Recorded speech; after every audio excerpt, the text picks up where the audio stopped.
민수기 6장 1절로 8절까지 말씀입니다. 여호와께서 모세에게 말씀하여 이르시되 이스라엘 자손에게 전하여 그들에게 이르라.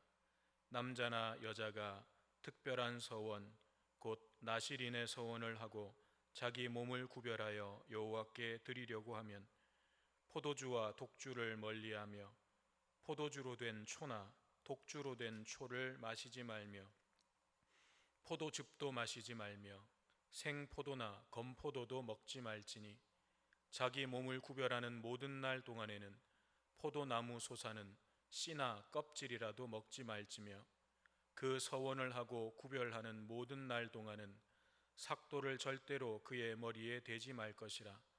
자기 몸을 구별하여 여호와께 드리는 날이 차기까지 그는 거룩한즉 그의 머리털을 길게 자라게 할 것이며 자기의 몸을 구별하여 여호와께 드리는 모든 날 동안은 시체를 가까이 하지 말 것이요 그의 부모 형제 자매가 죽은 때에라도 그로 말미암아 몸을 더럽히지 말 것이니 이는 자기의 몸을 구별하여 하나님께 드리는 표가 그의 머리에 있음이라. 자기 몸을 구별하는 모든 날 동안 그는 여호와께 거룩한 자니라. 아멘.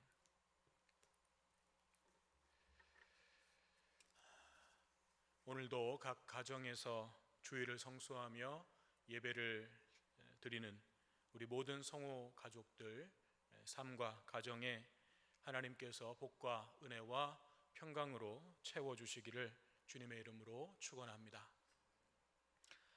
3월 중순 정도 되면 코로나 바이러스 상황이 좀 안정이 되지 않을까 기대했지만 상황은 여전히 좋지가 않습니다. 서울도 계속해서 확산 추세가 이어지고 있고 세계보건기구에서 팬데믹, 즉 전 세계적인 감염병 대유행을 선언할 만큼 수많은 나라에서 바이러스가 확산되고 있습니다. 그래서 우리 당회에서는 3월 29일 주일까지 영상 예배를 드리는 것을 연장하기로 결정을 했습니다. 많은 분들이 가정에서 영상으로 예배를 드리면서 마음 아파하고 계시고 또 많은 분들 중에는 또 영상 예배를 드리기 어려운 분들이 계셔서 그런 분들은 또 예배 드리는 데에 더 어려움을 호소하시는 것을 제가 알고 있습니다. 그렇지만 지금 상황은 우리가 방심할 수 없는 상황이고 또 더 조심해야 되는 상황이 되었습니다. 지금까지 우리가 잘 지켜왔는데 단 한 번으로 우리의 모든 노력이 그동안 우리가 잘 지켜왔던 그 모든 노력들이 단 한순간에 물거품이 될 수 있기 때문에 우리가 더 조심해야 되겠습니다. 그러므로 힘드시더라도 조금만 더 기다려 주시고 견뎌 주시기를 부탁을 드립니다. 제가 영상 예배를 처음 드리던 주일에 말씀드렸던 것처럼 우리는 지금 예배를 중단하는 것이 아닙니다. 세상에서는 예배 중단이라는 표현을 자꾸 사용하고 있지만 우리는 예배를 중단하거나 포기하고 있는 것이 결코 아닙니다. 오히려 우리는 진정한 예배가 무엇인가라고 하는 이 깊은 신앙적 물음 앞에 서 있는 것이고 또 우리의 각자의 삶의 자리에서 이 질문에 대답하고 있는 것입니다. 우리 자신이 주님께서 거하시는 성전이 되고 또 우리 자신이 왕 같은 제사장으로서 가정에서 일터에서 우리는 여전히 하나님을 예배하고 있는 것입니다. 그러므로 여러분 다시 한번 당부드리는 것은 여러분의 예배의 자리를 꼭 지켜주십시오. 그리고 최대한 여러분의 마음과 또 정성을 다해서 예배를 드리시기를 바랍니다. 여러분이 지금 예배를 드리고 계신 바로 그 자리가 성전이라고 하는 마음으로 단정한 복장과 또 마음가짐으로 바른 자세로 그렇게 예배를 드리시기를 바랍니다. 그래서 여러분이 어떤 상황에서도 하나님을 만나고 하나님을 예배하고 또 하나님과 동행할 수 있는 믿음의 사람들이라는 것을 여러분 스스로 확증해 내시기를 바랍니다. 우리가 함께 모여 예배 드릴 수 있는 그날이 속히 오게 되기를 계속해서 기도해 주시고, 그때까지의 이 시간들을 우리의 믿음을 더욱 단단하게 만들고 또 우리의 영혼이 더욱 강건해지고 영적으로 더 깊어지고 또 더 아름다워지는 그런 은혜의 시간들로 만들어내는 우리 모두가 되기를 간절히 소망합니다. 오늘 우리가 이제 함께 나눌 말씀은 민수기 6장 1절에서 8절 말씀인데요. 지난 2주간은 코로나 바이러스의 상황도 있고 해서 다른 주제를 가지고 우리가 함께 말씀을 나눴습니다만, 오늘부터는 코로나 바이러스 이전의 평상시 주일처럼 민수기 강해를 이어가려고 합니다. 우리가 함께 모여서 예배를 드리든 아니면 지금처럼 이렇게 흩어져서 예배를 드리든 지금 이 순간만큼은 우리는 성호교회로 함께 모여 있는 것이고 또 영적으로는 함께 예배를 드리고 있는 것이기 때문에 여러분들도 어떤 특별한 상황이다, 내가 지금 집에서 영상으로 예배를 드려야 되는 참 너무 답답한 상황이다, 이런 생각들만 하지 마시고 우리는 지금 모두가 함께 성령 안에서 모여서 함께 예배 드리고 있다는 그 마음으로 예배를 드리시고 또 말씀을 들으시면 좋겠습니다. 오늘 우리가 읽은 민수기 6장 1절에서 8절은 나실인의 규례라고 부르는 내용입니다. 쉽게 말하면 자기가 나실인으로 살겠다고 서원한 사람이 지켜야 되는 구체적인 실천사항이라고 할 수 있겠습니다. 이 말씀을 함께 살펴보면서 이 시대의 나실인으로서 우리를 부르시는 하나님의 음성을 듣게 되기를 바랍니다. 그러면 먼저 나실인이라는 것이 무엇인가를 알아야 되겠죠. 나실인에서 나실이라고 하는 단어는 원래 구분되다, 분리되다 라고 하는 뜻입니다. 즉 나실인은 자기를 구별하여 하나님께 드린 사람이라고 하는 뜻입니다. 그래서 오늘 본문에도 보면 자기 몸을 구별하여 여호와께 드린다라고 하는 표현이 반복해서 나오는데 그것이 나실인이라고 하는 말을 풀이한 것입니다. 그러면 누가 나실인이 될 수 있는가? 나실인의 자격은 누구에게 주어지는가?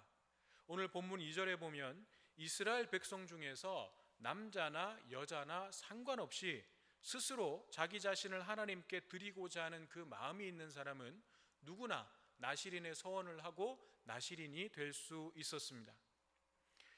남자나 여자나 차별이 없었습니다. 이것은 당시의 문화적인 상황들을 고려해 보면 굉장히 파격적이고 충격적인 내용이기까지 합니다. 왜냐하면 당시 고대 사회에서 여성의 사회적 지위, 인권이라고 하는 것은 거의 없다시피 할 그런 상황이었기 때문에 그런 상황 속에서 거룩하신 하나님께 자신의 삶을 드리는 이 특별한 일에 남자나 여자나 구별이 없게 하셨다는 것은 하나님께서 얼마나 남자와 여자를 평등하게 만드셨는가를 다시 한번 확인시켜 주시는 것이라고 하겠습니다. 여기에는 그 어떤 신분적인 차별이 있을 수 없습니다. 남성과 여성의 차별도 있을 수 없습니다. 특히 나실인은 제사장이나 레위 지파가 서원하는 것이 아니라 일반 백성들 중에서 서원하여 나실인이 되는 것입니다. 즉 하나님께서는 이스라엘 백성들, 일반 백성들도 제사장 그룹이나 레위 지파처럼 그들의 영적인 수준, 그들의 거룩함의 수준에까지 모든 이스라엘 백성들이 다다르기를 바라시는 것입니다. 그래서 하나님은 나실인 제도를 통해서 이스라엘 백성들 누구나가 그 거룩함에 참여하도록 길을 열어두셨습니다. 그런데 여기서 중요한 것은 누가 억지로 시켜서 어쩔 수 없어서 그래서 나실인이 되는 것이 아니라 이건 반드시 스스로 자원하여 해야 된다는 것입니다. 자기가 결단하고 자기가 하나님께 자기의 삶을 드리고자 하는 그 결단으로 나실인 서원을 하는 것이지 다른 사람의 강요에 의해서 어떤 상황에 의해서 억지로 그렇게 하는 것이 절대 아니었다는 것입니다. 그리고 나실인의 그 서원을 하는 기간이 정해져 있었는데 그 기간도 스스로 정하는 거예요. 어떤 사람은 한 달, 어떤 사람은 내가 1년 동안 나실인으로 살겠습니다. 또 어떤 사람은 내가 평생 동안 나실인으로 하나님을 섬기겠습니다 라고 하는 그 서원의 기간을 스스로 정하여 그 기간 동안 나실인의 삶을 살아가게 되는 것입니다. 그러면 나시린의 서원을 드린 사람은 그 기간 동안 구체적으로 어떻게 해야 되는가, 무엇을 지켜야 되는가? 오늘 본문 말씀을 보면 크게 세 가지의 금기사항을 말씀하고 있습니다. 첫째는 포도주와 독주를 멀리하라는 것입니다. 여기서 독주라고 하는 것은 포도로 담근 술 외에 모든 종류의 술을 의미합니다. 즉 술은 이성과 감각을 마비시켜서 하나님의 뜻을 분별하는 데에 방해가 되기 때문에 엄격하게 금지되었습니다. 그런데 3절 4절에 보면 포도주나 독주는 물론이고 그런 것들을 생각나게 할 가능성이 있는 연관된 식품들까지도 엄격하게 제한하고 있습니다. 어떤 게 있냐면 먼저 포도주로 된 식초, 독주로 된 식초도 마시지 말라고 합니다. 왜냐하면 식초를 만들 때 술을 베이스로 해서 만들었기 때문에 그렇습니다. 그래서 그 식초를 먹으면서 이 술이 생각날 수 있기 때문에 이 식초도 먹지 않도록 금했던 것이죠. 또 포도즙, 생포도, 건포도에서부터 포도나무에 솟아는 씨나 껍질도 먹지 말라고 금하고 있습니다. 이것은 포도즙이나 포도 과일 자체가 부정한 것이어서 그렇게 하라는 것이 아니라 그것을 통해서 술을 마시고 싶은 욕구가 생기는 것을 차단하기 위함이었습니다. 그러니까 포도주나 독주를 멀리하라는 것은 단순한 금주 명령, 단순히 술을 먹지 말라라고 하는 명령이 아니라 우리의 모든 육체적인 향락과 감각적인 만족을 절제해야 된다는 것을 말씀하고 있는 것입니다. 다시 말해서 음식의 문제만이 아니라 더 넓은 영역, 우리의 시간, 우리의 물질, 우리의 재능, 우리의 힘, 우리의 건강, 하나님께서 우리에게 주신 모든 것들이 우리의 육체의 만족을 위해서 무절제하게 사용되어서는 안 된다는 것을 말씀해 주는 것입니다. 저는 이런 의미에서 보면 오늘날 이 코로나 바이러스의 상황이 사순절을 지나고 있는 우리에게는 유익한 면도 있는 것 같습니다. 우리의 육체를 즐겁게 해주던 그 많은 활동들이 사실은 반강제적으로 제한되고 있지 않습니까? 거의 모든 모임들이 사라졌습니다. 밖에서 퇴근 후에 놀거리가 없습니다. 누구를 만나서 함께 뭔가를 즐기고 놀만한 상황이 아닙니다. 반강제적으로 우리가 그동안 즐겁게 재미있게 누렸던 모든 것들이 반강제적으로 지금 제한당하고 있습니다. 이런 상황들이 사실 사순절을 지나고 있는 우리 그리스도인들에게는 오히려 영적으로는 유익함이 있는 것이죠. 우리 스스로 그런 것들을 절제할 수 있다면 더 좋겠지만 기왕 이렇게 된 거 그동안 우리가 생각 없이 즐겨왔던 그런 세상의 즐거움과 놀이들을 절제하면서 영적으로 더 깊어지는 그런 시간들로 이 사순절을 채워갔으면 좋겠습니다. 두 번째는 머리카락을 잘라서는 안 됩니다. 머리카락은 그 사람을 다스리는 주인, 어떤 절대적인 권위가 그 사람 위에 있음을 상징하는 것이었습니다. 마치 우리가 손가락에 결혼 반지를 껴서 이 사람이 결혼한 사람이라는 것을 보여주는 것과 비슷하죠. 그러므로 나시린 서약자가 머리카락을 자르지 않는 것은 자기 위에 자기 삶의 주인이 되시는 하나님이 계시다라는 것을 인정하는 것이었어요. 그리고 주인이신 그분의 말씀에 절대적으로 순종하고 내 뜻이 아니라 그분의 뜻을 온전히 추구해 나가겠다는 결단과 신앙 고백이 머리에 삭도를 내지 않는, 머리를 자르지 않는 그 행위 속에 담겨져 있는 신앙적 의미였습니다. 머리카락과 관련된 나시린의 내용은 우리가 잘 아는 삼손 이야기에서도 볼 수 있죠. 삼손도 나시린이었습니다. 삼손은 평생을 나시린으로 살아가야 하는 나시린이었습니다. 그런데 블레셋 여자 들릴라의 유혹에 빠져서 머리카락이 잘리는 바람에 힘을 잃고 말았죠. 그런데 삼손이 머리카락이 잘려서 힘을 잃은 것은 머리카락 자체에 무슨 어떤 신비한 능력이 있어가지고 그 능력이 빠져나간 것이 아니라 삼손이 나시린의 규례를 어긴 것이고 나아가서 하나님의 권위에 대해서 불순종한 것이었기 때문에 하나님께서 삼손의 힘을, 능력을 거두어 가신 거죠. 그래서 머리카락 자체하고는 아무 상관이 없습니다. 머리카락이 내 위에 계신 나의 주인 되신 하나님의 권위와 주권을 인정한다는 의미였던 거거든요. 근데 그것을 잘라버렸으니까 하나님의 권위에 불순종하는 것이 된 거죠. 나실인의 규약을 어기게 된 것입니다. 그래서 하나님께서 삼손의 능력을 거두어 가신 것입니다. 이처럼 머리카락을 자르지 않는 것이 하나님의 나의 주인 되심과 그분의 절대적인 권위를 인정해 드리는 것이었다면, 오늘 우리는 하나님의 말씀을 이리저리 내 편의대로 내 생각대로 재단하지 않고 잘라내지 않고 그 말씀에 전적으로 순종하고 그 말씀대로 살아가는 삶을 통해서 하나님의 주인 되심과 그분의 주권을 인정해야 되는 거겠죠. 지금 우리가 각 가정에서 나의 삶의 자리에서 하나님을 예배하는 일도 거기에 해당되는 것입니다. 상황이 이러니까 어쩔 수 없지 뭐 하면서 예배를 소홀히 하는 것이 아니라, 우리가 처한 모든 상황 속에서 어떻게든 예배를 드리려고 하는 그 마음이 바로 나의 주인 되시는, 나의 주권자 되시는 하나님의 그 주권을 인정해 드리는 마음인 것입니다. 그런데 제가 한 가지 걱정되는 부분이 있습니다. 그것은 이렇게 영상으로 예배를 드리는 일이 계속되다 보면 이제는 또 이제 이게 익숙해져서 나중에 이제 이 코로나 바이러스의 상황이 종료된 뒤에도 여차하면 영상으로 예배 드리면 되지 뭐, 이렇게 할까봐 그게 참 걱정이 됩니다. 그때 그런 상황 이제 종료가 되고 우리가 이제 다시 모일 수 있게 됐을 때 영상 예배 드리면 되지 뭐 하면서, 아니 흩어져서 드리는 예배도 예배라면서요, 우리 한 사람 한 사람이 성전이라면서요, 그러면 내가 있는 자리에서 예배 드리면 된 거 아닙니까? 그렇게 말씀하시는 분이 계시지 않기를 간절히 소망합니다. 지금은 우리가 어쩔 수 없는 상황이기 때문에 이렇게라도 예배의 자리를 지켜가려는 것이죠.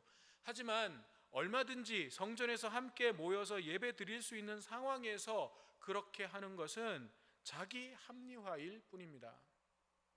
물론 거동이 불편하거나 주일에도 근무를 해야 되는 상황에 있는 분들은 내가 선택할 수 있는 상황이 아니죠. 내가 선택할 수 없기 때문에 영상으로라도 예배를 드리려고 하는 그 자체가 참 귀한 게 되는 거죠.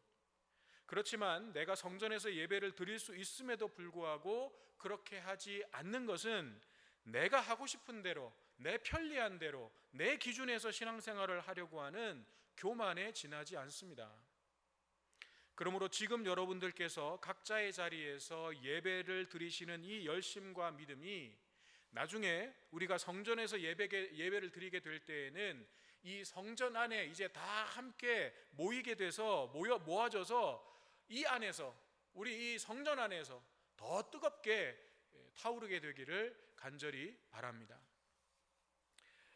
마지막 세 번째는, 나실인들은 시체를 가까이 하면 안 됩니다. 죽음이라고 하는 것은 아담과 하와의 범죄의 결과로 온 것이죠. 그러므로 죽어있는 육체라고 하는 것은 결국 어떤 의미냐면 죄를 담고 있는 그릇과 같은 거예요.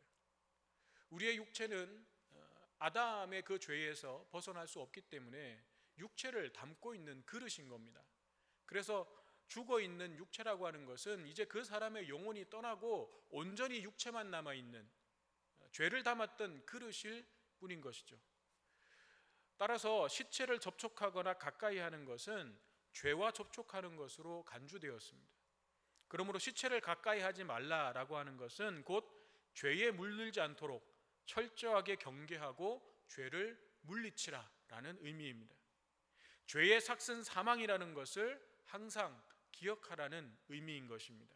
좀 더 넓은 의미로 생각해 보면 죽음을 향해 가는 인생이 되지 말고 하나님을 향하여 삶의 방향을 돌이킴으로써 깨어있고 진정으로 살아있는 삶을 살아가려고 애써야 된다라는 것입니다. 사랑하는 여러분, 지난 주일에도 말씀드렸던 것처럼 지금 이 위기의 상황은 우리 안에 무엇이 들어있는지를 밖으로 드러나게 합니다. 죄와 욕심으로 가득 차 있던 사람은 그것이 지금 드러나고 있고요, 의와 생명으로 가득 차 있던 사람도 그것이 지금 드러나고 있습니다. 그렇다면 오늘 우리의 모습은 어떻습니까? 불안과 두려움 때문에 우리의 마음에서 죄와 욕심이 먼저 작동하는 것은 아닙니까? 그렇게 되는 것이 아니라 예수님의 십자가로부터 채워진 우리 안에 있는 의와 생명이 우리 안에서 먼저 작동하게 되기를 간절히 바랍니다. 자신의 안전보다 다른 사람의 생명을 구하기 위해서 애쓰고 있는 의료진들과 봉사자들은 말할 것도 없지만, 얼마 전 기사를 보니까 요즘은 또 마스크 구하기 힘든 상황에서 자기가 살 수 있는 마스크를 포기함으로써 꼭 필요한 누군가에게 그 마스크가 갈 수 있도록, 누군가 꼭 필요했는데 마스크가 모자라서 그 사람이 못 사는 그런 상황은 일어나지 않도록 하기 위해서 자기 몫의 마스크를 포기하는 사람들이 있다는 거죠. 그분들이 그리스도인인지는 알 수 없지만 저는 바로 그런 모습들이 하나님의 자녀들에게 나타나야 하는 모습이라고 믿습니다. 물론 우리 그렇게 생각할 수 있죠. 그렇게 한다고, 내가 포기한다고 그것이 꼭 필요한 사람에게 돌아가고 배정된다는 보장이 있습니까? 그 보장이 있으면 나도 그렇게 하겠습니다 라고 말씀하실 분들도 계실 겁니다. 물론 그런 보장은 없어요. 그렇지만 저는 그런 모습들이 이 땅에 하나님의 긍휼과 은혜가 임하도록 하는 통로가 된다고 믿습니다. 하나님께서 분명 그런 마음을 가지고, 그런 선한 마음을 가지고 다른 사람들을 위해서 자기 것을 내어놓는 사람들을 통해서 하나님은 이 땅에 긍휼과 은혜를 베푸시는 것입니다. 그러면 이렇게 자신의 삶을 철저하게 구별했던 나실인들은 어떤 역할을 했을까요? 하나님은 왜 나실인의 규례를 제정하신 것일까요? 이들은 제사장도 아니고 레위 지파도 아니기 때문에 자신을 나실인으로 구별했다고 해서 특별한 임무나 역할이 맡겨지는 것이 아니었어요. 그리고 그 임무와 역할을 잘 수행해내고 나면 어떤 보상이 주어지는 것도 아니었습니다. 어떤 영광을 얻게 되는 것도 아니었어요. 그렇다면 나실인이 있어야 될 이유가 뭡니까? 사람들이 나실인으로 자기의 삶을 하나님께 드리는 이유는 뭐예요? 나실인으로 서원하는 사람들이 그렇게 서원하는 이유는 다른 게 없습니다. 보상이 있는 것도 아니고 무슨 특별한 임무가 주어져서 영광을 얻는 것도 아니기 때문에 이유는 딱 한 가지밖에 없어요. 하나님을 사랑하기 때문입니다. 하나님을 사랑하고 하나님의 은혜에 너무 감사해서 자기 삶을 드리고 싶은 거예요. 자기 삶을 하나님께서 기뻐하시는 모습으로 다듬어가고 만들어가고 싶은 거예요. 그래서 나실인의 소원을 하는 것입니다. 그러면 이 나실인 법이라고 하는 것은 그냥 그 사람 홀로 독야청청하라고, 홀로 거룩하고 깨끗해지라고 하나님께서 만들어 두신 그런 법일까요? 그렇지 않습니다. 나실인에게 비록 특별한 임무나 역할이 주어지는 것은 아니지만 자기의 삶을 구별하면서 살아가는 그 모습, 하나님 앞에 철저하게 거룩하고 정결한 삶이 되려고 애쓰는 그 모습은 다른 이스라엘 백성들을 일깨우는 역할을 하는 것입니다. 하나님의 백성으로서의 나의 모습을 돌아보게 만드는 거예요. 내 믿음의 방향과 기준이 지금 바르게 세워져 있는지를 일깨워 주는 것입니다. 마치 흙탕물 속에서 솟아나는 맑은 물줄기처럼 나실인들은 이스라엘 공동체 곳곳에서 그 공동체를 맑게 하고 깨끗하게 하는 작은 물줄기들이 된 것입니다. 사랑하는 여러분, 하나님께서는 오늘 저와 여러분이 이 시대의 나실인으로 살아가기를 원하십니다. 특별한 은사나 능력을 받아야 나실인이 되는 것이 아닙니다. 그저 나의 삶을 하나님의 말씀에, 하나님의 기준에 맞추려고 애쓰는 사람, 바로 그 사람이 오늘 이 시대의 나실인입니다. 뭔가 대단한 사명과 역할을 감당하지 않더라도 하나님 앞에서 구별되고 정결한 삶을 살아가려고 애쓸 때 하나님께서는 우리 한 사람 한 사람을 이 세상을 맑게 만드는 물줄기로 사용하시는 것입니다.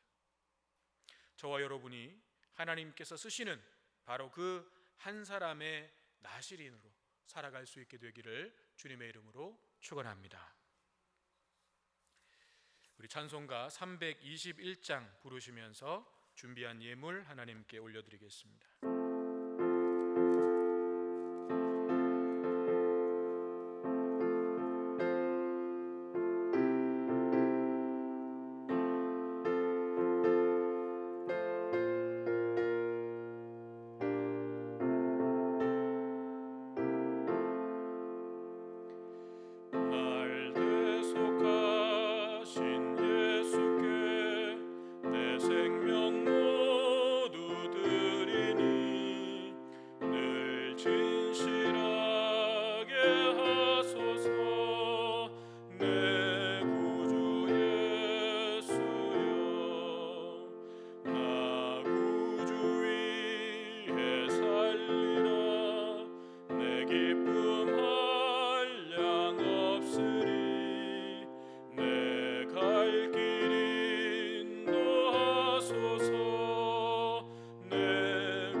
이 시간 우리가 합심해서 함께 기도하기를 원합니다. 이 코로나 바이러스의 상황이 하루빨리 종료될 수 있도록 또 수고하는 모든 분들에게 힘을 주시고 지켜주시기를, 또 우리 자신이 세상의 거센 파도 속에서 휩쓸리지 않는 하나님의 거룩한 백성으로 살아갈 수 있도록 이 시간 우리의 마음을 합하여 함께 기도하시겠습니다. 기도하겠습니다. 사랑의 하나님, 감사합니다. 오늘도 거룩한 주일 하나님 앞에 나오게 하시고 하나님을 예배할 수 있도록 인도하시니 감사합니다. 저희들이 비록 성전에서 하나님을 예배하지는 못하지만 우리가 예배드리는 모든 삶의 자리들이 우리의 가정이 하나님께서 거하시는 성전임을 우리가 기억하게 하시고 하나님 앞에 온 마음과 정성을 다하여 예배드릴 수 있도록 인도하여 주시옵소서. 어떤 상황 속에서도 우리가 예배의 자리를 지킴으로 말미암아 우리가 정말 하나님을 어떤 상황 속에서도 예배하고 만나고 또 하나님과 동행할 수 있는 그런 믿음의 사람들임을 우리 스스로 확증해 낼 수 있도록 주님 도와주시옵소서. 하나님이 코로나 바이러스 상황이 하루속히 종료될 수 있도록 주님 역사하여 주시고 하나님 이 땅을 치료하여 주시옵소서.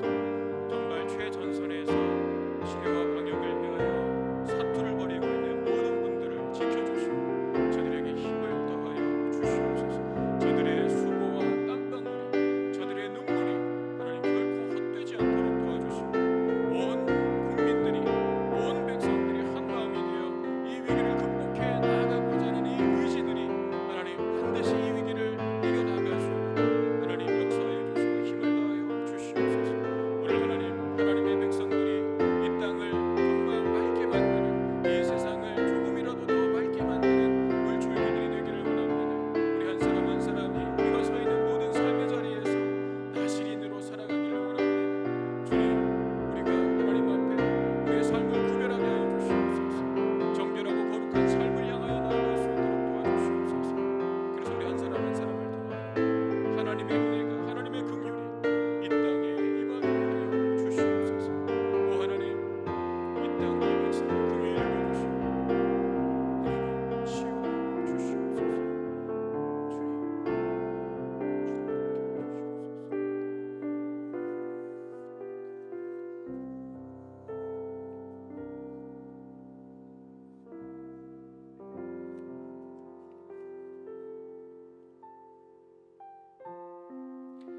사랑의 하나님, 계속해서 확산되어 가고 있는 코로나 바이러스로 인해 저희들의 일상은 무너지고 곳곳에서 탄식과 신음소리가 가득합니다.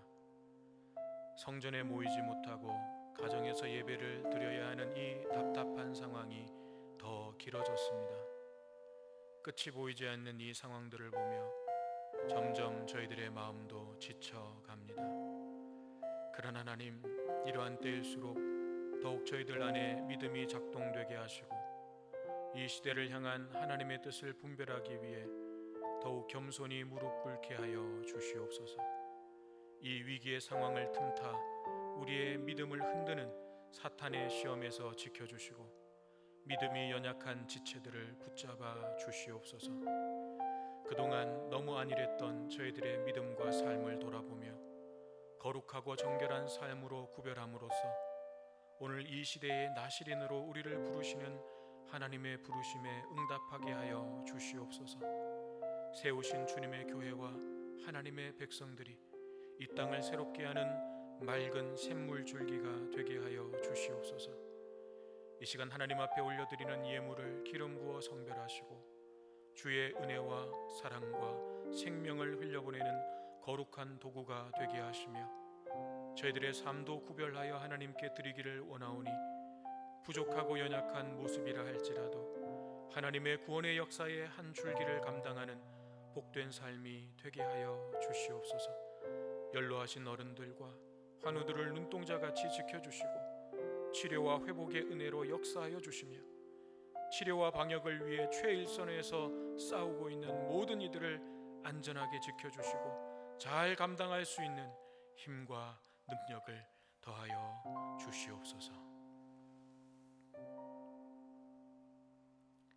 이제는 우리의 구원자이시며 치료자이신 예수 그리스도의 은혜와 우리를 이 시대의 나시린으로 부르시는 하나님의 사랑하심과 하나님의 부르심에 응답하는 자녀들을 통해 세상을 치유하시고 회복시키시는 성령님의 역사하심이 믿음의 삶을 결단하는 모든 주의 자녀들과 세상을 맑게 만들기 위해 최선을 다해 싸우는 모든 이들의 삶에 함께 하옵시기를 간절히 축원하옵나이다. 아멘.